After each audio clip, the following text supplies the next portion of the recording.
Hello धुरंधरो, नमस्ते, राम राम। मैं हूं अमित चौधरी। स्वागत है आपके अपने YouTube channel Amit sir GK में। आज 1 नवंबर है, तो आज 1 नवंबर मोस्ट इंपोर्टेंट डे भी है, हरियाणा दिवस भी है। ठीक है, और हरियाणा के साथ साथ कई ऐसे राज्य है जिसकी मैं चर्चा करूंगा अपनी इस क्लास के अंतर्गत, उसको प्रॉपर तरीके से समझेंगे। उससे पहले मैं बता दूं, जो आज मेरी करंट अफेयर है वो सभी पेपरों के लिए इंपॉर्टेंट होती है, हर रोज की तरह। जैसे मैंने कल भी करवाई है, पिछले 10 दिनों की बिल्कुल निचोड़ वाले क्वेश्चन लेकर आया था मैं कल। क्वेश्चन आप देख सकते हो, कल की पिछले 10 दिनों की करंट अफेयर करवाई है। मोस्ट इंपोर्टेंट क्वेश्चन है आने वाले, जैसे कि एसएससी रिलेटेड जो भी एमटीएस के एग्जाम चल रहे हैं अभी फिलहाल इन प्रेजेंट मतलब वर्तमान के अंतर्गत में, और सीटेट के आने वाले दिसंबर में पेपर होगा, उसमें करंट से रिलेटेड बिल्कुल 101% क्वेश्चन आएंगे ही आएंगे। ठीक है, तो डेली करंट का तहलका प्रातः सुबह 6 बजे मेरी क्लास आ जाती है, आप प्रॉपर तरीके से ले सकते हो।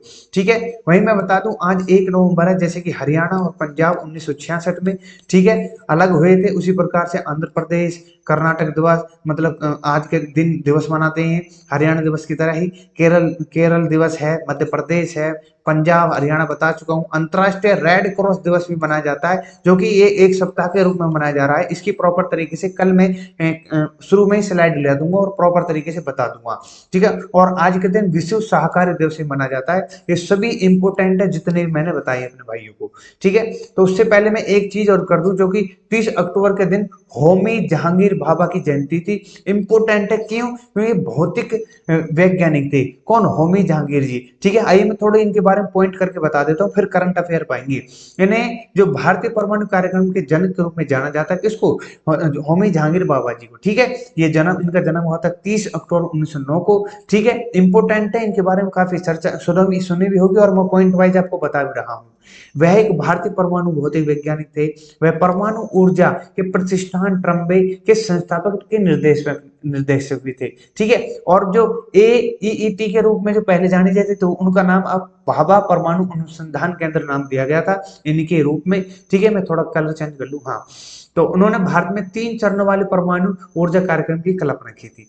ठीक है, उन्होंने बिजली उत्पादन के लिए अपर्याप्त यूरेनियम भंडार के बजाय भारत के विशाल थोरियम रिजर्व के उपयोग में जोर दिया था। किसने? इन्होंने। ठीक है, और ये जो इनको एडम्स पुरस्कार 1942 में, पद्म भूषण 1954 में, और 1951, 53, 56 में भौतिक के लिए नोबेल पुरस्कार के नामांकित किया गया था। बहुत बड़ी बात है। ठीक है, इंपोर्टेंट है, मिला तो नहीं पर लेकिन नामांकित तो हुए थे।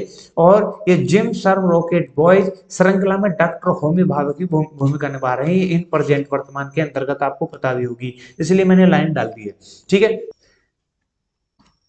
आज का first question most important question है। ठीक है भाइयों, भारत, तंजानिया और किस देश की नौसेनाओं ने त्रिपक्षीय नौसेना अभ्यास का पहला संस्करण आयोजित किया गया है? तो ये मोजाम्बिक के बीच में होता है, जिसको IMT के नाम से, इंडिया, मोजाम्बिक और तंजानिया तीनों देशों के बीच में ये अभ्यास शुरू हो रहा है। पहला संस्करण है, इंपोर्टेंट है। ये जो अभ्यास होते हैं मोस्ट इंपोर्टेंट हो जाते हैं आपके पेपर को लेके। ठीक है, तो मैं बता दूं, भारत, मोजाम्बिक, तंजानिया त्रिपक्षीय अभ्यास है, जिसको IMT बोला जाता है। पहला संस्करण डार एस सलाम तंजानिया में संपन्न हुआ। ठीक है, यह अभ्यास जो है 27 से 29 अक्टूबर के बीच में हुआ, 3 दिन के लिए हुआ था और 2 चरणों में हुआ था। जैसे कि बंदरगाह चरण 26-27 को हुआ था, समुद्री चरण जो हुआ था 28 अक्टूबर को होता है। ठीक है, ये मोस्ट इंपोर्टेंट है, किस किस ने कहा कहा, किस किस कौन कौन से ऑपरेशन चले, किस किस चीज का उपयोग किया गया, मैंने इसमें दे रखा है। ये जो अभ्यास है, मेन चीज बताता हूँ, जो समुद्री सुरक्षा और समुद्री पड़ोसियों के साथ जो पड़ोसी देश हैं सहयोग बढ़ाने के लिए भारतीय नौसेना प्रतिबद्धता की दर्शाता है। और भारतीय नौसेना के जहाजों की INS तर्कस ने अभ्यास में भाग लिया। इसने तंजानिया के साथ एक द्विपक्षीय समुद्री साझेदारी अभ्यास में भी भाग लिया था। ये मोस्ट इंपोर्टेंट है। ठीक है, आपसे पूछ सकता है। ठीक है, किस किस देशों के बीच में, कहां पर हुआ था, कितने दिनों के लिए हुआ था, ये सभी चीजें इंपोर्टेंट है। कौन सा संस्करण था, इस प्रकार से क्वेश्चन आ सकते हैं। ठीक है, नेक्स्ट क्वेश्चन पर चलते हैं। बिल्कुल, नेक्स्ट क्वेश्चन है, किस रिपोर्ट के अनुसार भारत का रक्षा मंत्रालय 2.92 मिलियन लोगों के साथ दुनिया का सबसे बड़ा नियोक्ता हो गया, मतलब एम्प्लॉयर को लेकर के लार्जेस्ट। इंपोर्टेंट है, तो ये स्टैटिस्टा की रिपोर्ट है, जो कि मैं बता देता हूँ। सबसे फर्स्ट अपना भारत है, उसके बाद भी अमेरिका आ रहा है। जैसे कि पॉइंट वाइज जिसको समझ में नहीं आ रहा मैं बता देता हूँ यहाँ पर। स्टैटिस्टा ये जो एक जर्मनी की निजी संस्था है, जो रिपोर्ट जारी करती है एम्प्लॉय को लेकर के। ठीक है, इसने बताया कि रक्षा मंत्रालय 2.92 मिलियन कर्मचारी, जिन्हें सक्रिय ड्यूटी कर्मी और रेजर्विस्ट और सहायक कर्मचारी शामिल हैं। 2.91 मिलियन कर्मचारी के साथ अमेरिका रक्षा विभाग दूसरे स्थान पर रहा है, जैसा आपको दिख रहा है। वहीं पर पीपुल्स लिबरेशन आर्मी में लगभग 2.5 मिलियन लोग कार्यरत हैं। रिपोर्ट में दावा किया गया है किसी भी निजी फर्म के पास, जैसे कि वॉलमार्ट कितना बड़ा है, सबसे ज्यादा कर्मचारी नहीं है इसमें, और इसने लगभग 2.3 मिलियन लोगों को रोजगार दिया है। 1.6 मिलियन लोग अमेजन दूसरे स्थान पर है। ये प्रॉपर तरीके से बायोडाटा निकाले हैं स्टेटिस्टा ने। ठीक है, इसमें 5 बड़े खर्चीले जो कि रक्षा के ऊपर खर्च करते हैं, जैसे कि अमेरिका है, चीन है, भारत अपना इंक्लूडेड, यूनाइटेड किंगडम है, रूस है। रक्षा में शीर्ष 5 सबसे बड़े खर्च करने वाले देश हैं। आपको कई बार विश्व स्तर पर या विश्व अफेयर के अंतर्गत मैं पढ़ा चुका हूं उनको। ठीक है, ये मैंने बताया कि स्टेटिस्टा जर्मनी की एक निजी संस्था है जो इन चीजों को लेकर के मुद्दे आंकड़े या मुद्दे उठाती है डेटा को लेकर के। ठीक है, इंपोर्टेंट है, आपसे पूछ सकता है स्टेटिस्टा कहाँ पर है, किस देश से बिलोंग करती है, कहाँ की संस्था है या ऑर्गेनाइजेशन। ठीक है मेरे भाई। नेक्स्ट क्वेश्चन है, इंपोर्टेंट क्वेश्चन है ये भी। सात्विक का सही राज, रिंकी रेड्डी और चिराग शेट्टी ने कौन सा ओपन पुरुष युगल खिताब जीता है? ये भी इतिहास में रचा गया है और पहली बार रचा है इन भाई दोनों भाइयों ने। ठीक है, मतलब दोनों खिलाड़ियों ने युगल के अंतर्गत अमेरिका ओपन जीता, चीन ओपन जीता, या जर्मनी या फ्रेंच। तो फ्रेंच ओपन जीत करके पीछे लिखा हुआ है फ्रेंच बैडमिंटन, जिसमें दोनों ने ही मतलब कि ये फ्रेंच ओपन जीता है। फ्रेंच ओपन सुपर 750 का खिताब जीता है दोनों ने। कौन कौन सी? जो कि बैडमिंटन चल रहा है वहां पर विश्व स्तर पर, सात्विक का साराई, रिंकी रेड्डी और चिराग शेट्टी ने। ठीक है, युगल ये पुरुष युगल मतलब, युगल का मतलब है दो जने, 2 जन खेलते हैं। ठीक है, एक एक अलग होता है, तो पुरुष युगल होता है, महिला युगल होता है, मतलब 2 जने खेलते हैं। ठीक है मेरे भाई। चीन के ताइपे लुंग छियाहो और यांग पो हान, ये 2 हैं, इनके नाम याद कर लें, चुंगचान से जो भी है। ठीक है, उन्होंने फ्रेंच ओपन जीतने वाले भारत की पहली पुरुष युगल जोड़ी बनाकर इतिहास रच दिया। ये इंपॉर्टेंट है, पहली बार आपसे पूछ सकता है किस गेम से रिलेटेड है दोनों। ठीक है, कौन से गेम को बिलोंग करते हैं, किस खेल से संबंधित रखते हैं, संबंध रखते हैं, ये सभी चीजें पूछ सकता है एग्जामिनर। वर्तमान विश्व में ओलंपिक चैंपियन विक्टर एक्सलेंस ने पुरुष एकल खिताब जीता। महिला के अंतर्गत मैं बता दूं कि जो बेंग जियाओ फाइनल में स्पेन की जो कैरोलिना मारिन, आपने इसका नाम खूब सुना होगा। ठीक है, इंपोर्टेंट है। ठीक है, तो चीन के बिंग जियाओ ने हराया था स्पेन की कैरोलिना मारिन को। ठीक है, इस प्रकार से सारे सारे पॉइंट मैंने डिस्कस कर दिए, और मैन जो मुझे बताना था वो मैं बता चुका हूँ आपको, दोनों खिलाड़ियों के नाम। ठीक है, नेक्स्ट क्वेश्चन। पहले आसियान भारत स्टार्टअप फेस्टिवल 2022 में आसियान भारत सीईओ को बढ़ावा मिला, इस महोत्सव का उद्घाटन किस देश ने किया है? इंपोर्टेंट क्वेश्चन है। ठीक है, इजराइल ने किया है, इराक ने, स्विट्जरलैंड ने, या फिर इंडोनेशिया ने? तो इंडोनेशिया ने किया है इसका। ठीक है, आसियान भारत स्टार्टअप। ठीक है, मैं बता दूं इसके जो रिप्रेजेंट करने वाले, जो इससे विज्ञान और प्रौद्योगिकी विभाग के डॉक्टर जो कि सचिव हैं, डॉक्टर श्रीवरी चंद्रशेखर ने इंडोनेशिया के बैंगलोर में आसियान भारत स्टार्टअप अप महोत्सव का उद्घाटन किया। ठीक है, इंपोर्टेंट क्वेश्चन है, ये कहां पर हुआ था, ये इंपोर्टेंट है, किसने किया था, ये इंपोर्टेंट है। ठीक है, भारत तरफ से कौन गए थे, ये इंपोर्टेंट है। ठीक है, एशियन भारत स्टार्टअप महोत्सव प्रमुख पहल है जिसका उद्देश्य है एशियन सदस्य देशों और भारत के बीच में विज्ञान को लेकर के प्रौद्योगिक और नवाचार सहयोग को सुधार करना। आसियान और भारत की साझेदारी 30 वर्षीय गांठ उपलक्ष्य में पहली बार आसियान भारत स्टार्टअप महोत्सव शुरू किया गया। ये भी इंपोर्टेंट क्वेश्चन है। ठीक है, ये 4 देश है, मतलब 4 दिन के लिए 27, 28, 29, 30 4 दिन के लिए सम्मेलन आयोजित किया जा रहा है, जो कि इंडोनेशिया के अंतर्गत है। ठीक है मेरे भाई।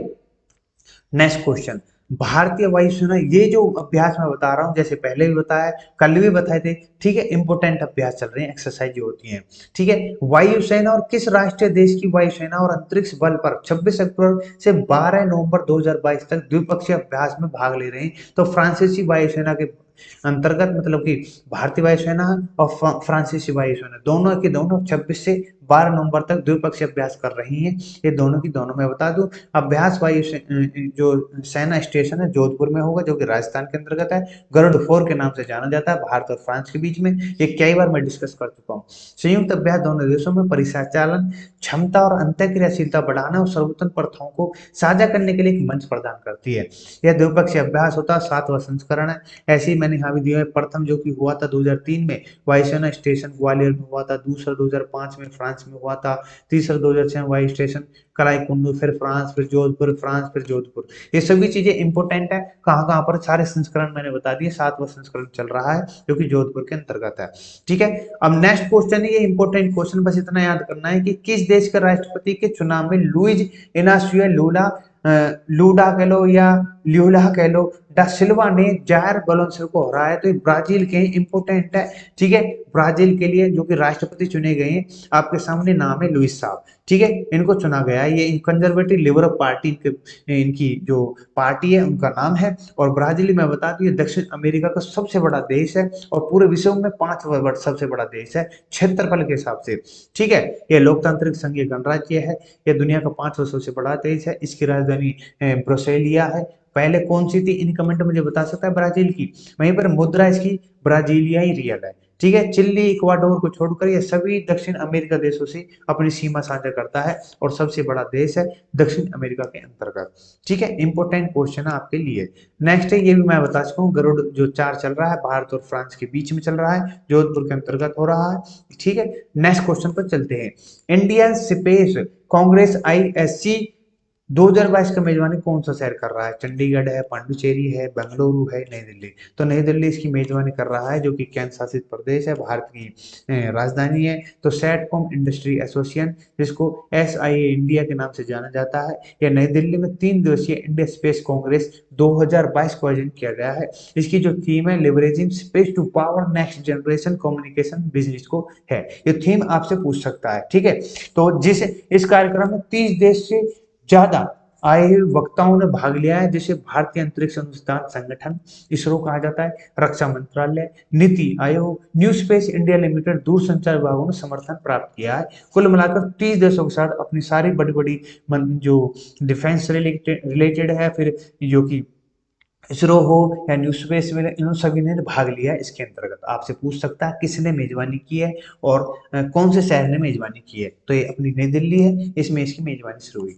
ठीक है, नेक्स्ट क्वेश्चन है, कौन सा संस्थान employment outlook of India report जारी करता है? इंपोर्टेंट क्वेश्चन है। राजकीय मंत्रालय करता है, राष्ट्रीय सांख्यिकी कार्यालय करता है, वित्त मंत्रालय करता है या गृह मंत्रालय? तो इसका राइट आंसर हो जाता है आपका ये राष्ट्रीय सांख्यिकी कार्यालय।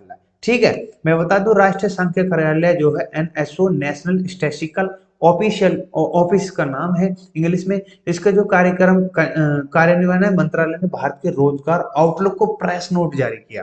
यह रिपोर्ट सितंबर 2017 से अगस्त 2022 तक की अवधि को कवर करती है। यह कर्मचारी भविष्य जो है निधि EPF, मतलब EPF का मतलब है, मैंने नीचे लिखा हुआ है एम्प्लॉइज प्रोविडेंट फंड, EPF हो गया। दूसरा ESI, जिसको यहाँ पर लिखा हुआ ESI, ये दिख रहा एम्प्लॉइज स्टेट इंश्योरेंस, वहीं पर NPS है नेशनल पेंशन स्कीम। ठीक है, ये तीनों ग्राहकों की संख्या की जानकारी का उपयोग करती है। इस रिपोर्ट के अनुसार 5,81,56,630 नए ग्राहक EPF योजना में शामिल हुए हैं। ये सभी चीजें जो भी मैंने बताई है, बताने की कोशिश करी है, आपको प्रॉपर तरीके से समझ में आ गई है। इंग्लिश वाले बच्चों के लिए मैं नीचे प्रस्तुत कर ही देता हूँ। ठीक है, लिख भी देता हूँ। सॉरी, गला सूख गया ना। नेक्स्ट क्वेश्चन है, नासा के हालिया प्रोजेक्ट ड्रैगन फ्लाई, ये इंपॉर्टेंट क्वेश्चन है। ड्रैगन फ्लाई को किस ग्रह पर खोज करने के लिए लॉन्च किया गया था? तो ये बुध को, पृथ्वी को, शनि को, यूरेनस को। तो ये शनि को खोज करने के लिए ड्रैगन फ्लाई नासा जो कि स्पेस एजेंसी है, कहाँ की? अमेरिका की, उसने इसको भेजा था। तो नासा का ड्रैगन फ्लाई रोटर क्राफ्ट वर्ष 2034 में शनि के चंद्रमा टाइटन पर सेल क्रेटर क्षेत्र में पहुंचने वाला है। और ड्रैगन फ्लाई बाहरी सौरमंडल में दुनिया की पहली उड़ान भरने वाली मशीन है। ठीक है, ये भी आपको पता होना चाहिए ड्रैगन फ्लाई किसने भेजी, किसके द्वारा भेजी, किस प्लैनेट पर भेजा गया, ये सभी चीजें इंपॉर्टेंट है। ठीक है, ये टाइटन जो दिख रहा है ना, जैसे उपग्रह है ना अपना, जैसे पृथ्वी का उपग्रह चंद्रमा है, इसी प्रकार से इसका भी है। ठीक है, सैटर्न का, ठीक है, मतलब शनि का। तो नेक्स्ट क्वेश्चन है, भारतीय वायुसेना के लिए एक परिवहन विमान निर्माण सुविधा किस शहर में स्थापित की जाएगी? तो वडोदरा में की जा रही है, आपको पता होगी। India first transport aircraft manufacturing plant at Vadodara. ठीक है, ये मोस्ट इंपोर्टेंट है, सरकार ने खुद ने घोषणा की है, पीएम मोदी द्वारा घोषणा की गई है। पहली बार है कि C-295 विमान यूरोप के बाहर निर्मित किया जाएगा, जो कि वडोदरा में किया जाएगा। इनका निर्माण भारत के टाटा एडवांस सिस्टम लिमिटेड के टाटा कंस्ट्रूट द्वारा किया जाएगा। ठीक है, ये सभी चीजें इंपॉर्टेंट है, कुछ दिन पहले मैंने विश्व अफेयर में बताई भी थी आपको ये चीजें। एविएशन, नेक्स्ट क्वेश्चन है, एविएशन एनालिटिक्स कंपनी जो कि ऑफिशियल एयरलाइन गाइड करती है, ओएजी के अनुसार दुनिया का सबसे बेस्ट हवाई अड्डा कौन सा है? ये इंपॉर्टेंट क्वेश्चन है बिल्कुल।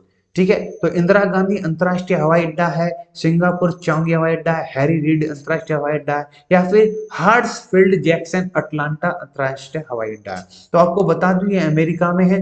ठीक है, D is the right answer हो जाता है, जो कि अपना भारत का भी ये 10वीं मतलब टॉप 10 में आता है सबसे बेस्ट जो हवाई अड्डा है, इंदिरा गांधी अंतरराष्ट्रीय। फिलहाल इसका राइट आंसर हो जाता है डी, जो कि अमेरिका के अंतर्गत है। ठीक है, अटलांटा अंतरराष्ट्रीय हवाई अड्डा। ठीक है, तो ये 10वीं मैंने बता दिया, अपना जो हवाई अड्डा है इंदिरा गांधी अंतरराष्ट्रीय हवाई अड्डा है 10वें सबसे बेस्ट हवाई अड्डों में से एक चुना गया है। ठीक है, टॉप लिस्ट में है अपना भारत का भी। ये सभी चीजें इंपॉर्टेंट थी। आशा करता हूँ आज की क्लास जितनी भी पॉइंट वाइज मैंने समझाने की कोशिश की अपने भाइयों को, प्रॉपर तरीके से हर क्वेश्चन समझ में आएगा। मैं फुल जोर लगाता हूँ, पॉइंट वाइज समझाने की कोशिश करता हूँ। ठीक है, एक बात और, CTET के जो भी बच्चा SST जो कि ज्योग्राफी है, हिस्ट्री है, सिविक पॉलिटी होती है, उससे रिलेटेड जो ऑप्शनल सब्जेक्ट होते हैं सीटेट के अंतर्गत, वो बच्चा या वो भाई वो बहन मेरे द्वारा आज से टेस्ट सीरीज शुरू की जा रही है, जो कि प्रीवियस ईयर को लेकर के पूरा देख करके निचोड़ करके मैं अपनी क्लास के अंतर्गत ये सभी क्वेश्चनों को एक क्वेश्चन को इसी प्रकार से डिस्कस करूंगा जैसे करंट अफेयर करता हूँ। ठीक है, तो विदा लूंगा, नमस्ते राम राम, जय हिंद जय भारत, मिलते हैं नेक्स्ट क्लास के अंतर्गत।